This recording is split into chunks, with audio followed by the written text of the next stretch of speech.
ইতিমধ্যে সরাসরি দেখতে পাচ্ছেন সালমান খানের স্ত্রী, সাবেক স্ত্রী সামিরা সরাসরি। কিসের বিচার? সালমান শাহ আত্মহত্যা করেছে, আমি বিচার চাই আমার। কিসের জন্য আপনি আমাকে দোষ দিবেন? কি সত্যি হলো সালমান শাহকে শেষ করে দেওয়ার মামলার আসামি সামিরা, লুসি কিংবা ডনরা পালিয়ে যাবে এমনটাই শঙ্কা ছিল। সামিরা একটা খুনি, এই সামিরা খালি বারবার বলছে যে আমরা ওকে খুন করি নাই, উনি নিজে আত্মহত্যা করছে। বিচার হোক এবং মানুষের ভবিষ্যৎ বুঝুক যে হত্যা করলে কি তার ভয়ঙ্কর পরিণত হয়। এই পরিণতির শাস্তি আমরা চাই। সামিরা ওনার মা 1 নম্বর আসামি এবং উনি হলো 2 নম্বর আসামি। আজিজ মোহাম্মদ ভাই হলো 3 নম্বর আসামি। সকল আসামিকে আমরা চাই তাদের ফাঁসি কার্যকর হোক, বিশেষ করে সামিরার কঠিন শাস্তি চাই। কারণ এখানে কিছু রহস্যময় ঘটনা আমার কাছে মনে হচ্ছে। আমরা জানি যে সালমান শাহের হত্যা মামলা দায়ের করার পর 11 জন যে আসামি তাদের কিন্তু দেশ থেকে উপর একটা নিষেধাজ্ঞা তৈরি করা হয়েছে। ইভেন ইমিগ্রেশনে আপনার চিঠি রাখা হয়েছে পুলিশের পক্ষ থেকে যে এই 11 জন আসামি, এর মধ্যে হয়তোবা 2-1 জন আছে পুলিশ বলছে ইতিমধ্যে দেশের বাহিরে, বাট যারা দেশে আছে তারা যেন দেশ ত্যাগ করতে না পারে পুলিশের কাছে পুলিশ ইমিগ্রেশনকে একটা চিঠি দিয়েছে। কিন্তু এর মাঝখানে আমরা দেখলাম যে আপনার যে মামলাটি হয়েছে, মামলার খুবই গুরুত্বপূর্ণ এবং কি পরিচিত আসামি যারা, এদের মধ্যে হচ্ছেন ডন এবং সামিরা। তো এই 2 জন হঠাৎ করেই আপনার নিরুদ্দেশ। আমরা যদি দেখি আপনার যাই হোক ভাই, একটা জিনিস কষ্ট লাগলো না, এই নিউজ যে পিছনে হচ্ছে এটিএন নিউজ, তো সেখানে বলছিল বারবার মাত্র 10-12 লাখ টাকার কন্ট্রাক্ট করে তাকে মারা হয়েছে। এর ভিতরে 6 লাখ বা 5 লাখ টাকা দিয়েছিল অ্যাডভান্স, আর বাকি 5-6 লাখ টাকা দিয়েছিল তাকে মারার পরে। একটা উপরে হামলা চালাইছে, বেচারা ঘুমিয়েছিল প্রথম, তো শুনলাম ঘুমের ভিত্তি তাকে ক্লোরোফর্ম দিয়ে বেশি করছে। তো সে বেশিক্ষণ বেহুশ ছিল না, সে যখন উঠে যায় তখন ধস্তাধস্তি। তো সেখানে তার শাশুড়ি, তারপরে তার বউ সামিরা, তারপরে ওই রিজিবি, তারপরে যে ডন আর কে বলে আছে বুঝছেন, তারপর সবাই মিলে হাত পা ধরে যা করার তা করছে, গলায় টলায় ফাঁসি টাসি দিয়ে মারছে, মাইরা টেরা তারা লটকে দিতে হলো ইসের উপরে, সেলিম খানের লটকে। আসসালামু আলাইকুম দর্শক শ্রোতা, আশা করছি সবাই ভালো আছেন। আলহামদুলিল্লাহ আমিও ভালো আছি। দর্শক শ্রোতা, আপনারা তো সবাই চিত্রনায়ক সালমান শাহকে চিনেন, যাকে আজ থেকে আরো দীর্ঘ 30 বছর আগে কিন্তু মারা হয়েছে। দর্শক শ্রোতা, কিন্তু তার এই বিষয়টা নিয়ে এখনো কিন্তু গুঞ্জন সৃষ্টি করা হচ্ছে। দর্শক, আজকে তার বিষয়ে এমন কিছু তথ্য জানবো যেটা আসলে আপনি রীতিমতো অবাক হয়ে যাবেন। দর্শক, আজকে ভিডিও খুবই ইম্পর্টেন্ট, তাই ভিডিওটিকে না টেনে শেষ পর্যন্ত ধৈর্য সহকারে দেখে যাবেন, তাহলে মূলত ভিডিওর আসল রহস্যগুলো বুঝতে পারবেন এবং জানতে পারবেন। তো চলেন আপনাদেরকে এক এক করে সবগুলো ভিডিও বিস্তারিত দেখাই। তার আগে আপনাদের কাছে ছোট্ট একটা রিকোয়েস্ট, যারা আমাদের এই চ্যানেলে নতুন আসেন এখনই চ্যানেল সাবস্ক্রাইব করে পাশে থাকা বেল আইকনটা বাজিয়ে দেন। কিসের বিচার? সালমান শাহ আত্মহত্যা করেছে, আমি বিচার চাই আমার।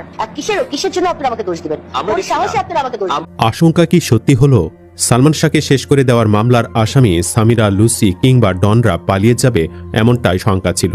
হলো তাই, তাদের কোনো খোঁজ মিলছে না। সালমান শাহর মৃত্যুর ঘটনাকে হত্যা মামলা হিসেবে নির্দেশ দেওয়ার আগ পর্যন্ত সামিরাকে পাওয়া গেলেও এখন আর তাকে কোথাও পাওয়া যাচ্ছে না।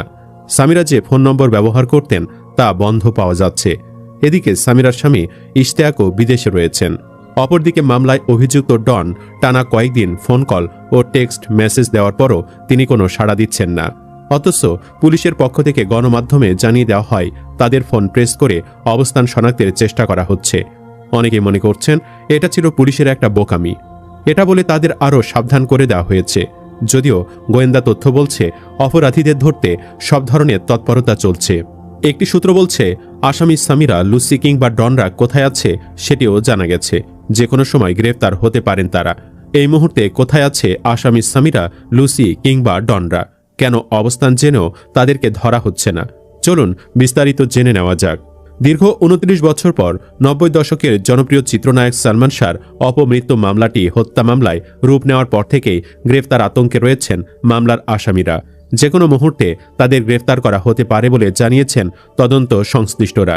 মামলার প্রধান আসামি সালমান শাহর সাবেক স্ত্রী সামিরা হক ও তার মা লতিফা হক লুসি দেশে অবস্থান করছেন বলে একাধিক সূত্র নিশ্চিত করেছেন। তবে তারা কোথায় আছে সেটি স্বীকার করা হচ্ছে না। একটি সূত্র বলছে অপরাধীরা বেনাপোল সীমান্ত দিয়ে ভারতে পালাতে পারেন এমন শঙ্কা আছে। যদিও আইনশৃঙ্খলা রক্ষাকারী বাহিনীর সদস্যরা জানে সামিরা, ডন এবং লুসির অবস্থান। আদালত তাদেরকে গ্রেফতারি পরোয়ানা না দেওয়ায় তাদেরকে আটক করা হচ্ছে না। পরোয়ানা জারি হলেই তাদেরকে গ্রেফতার করা হবে। এদিকে চিত্রনায়ক সালমান শাহর মামলায় অভিযুক্তরা যেন কোনোভাবেই দেশ ত্যাগ না করতে পারে সে লক্ষ্যে দিনাজপুরের হিলি, যশোরের বেনাপোল সহ কয়েকটি বন্দরে ইমিগ্রেশন চেকপোস্টে কড়া সতর্কতা জারি করা হয়েছে। হিলি ইমিগ্রেশন চেকপোস্ট দিয়ে ভারত বাংলাদেশে যাতায়াতকারীদের ছবির সাথে মামলায় জড়িত সন্দেহভাজনদের তালিকা ও ছবির সাথে মিলিয়ে দেখা যাচ্ছে। পাসপোর্ট যাত্রীদের পরিচয় নিশ্চিত হওয়ার পরেই কেবল গমনাগমনের অনুমতি দেওয়া হচ্ছে।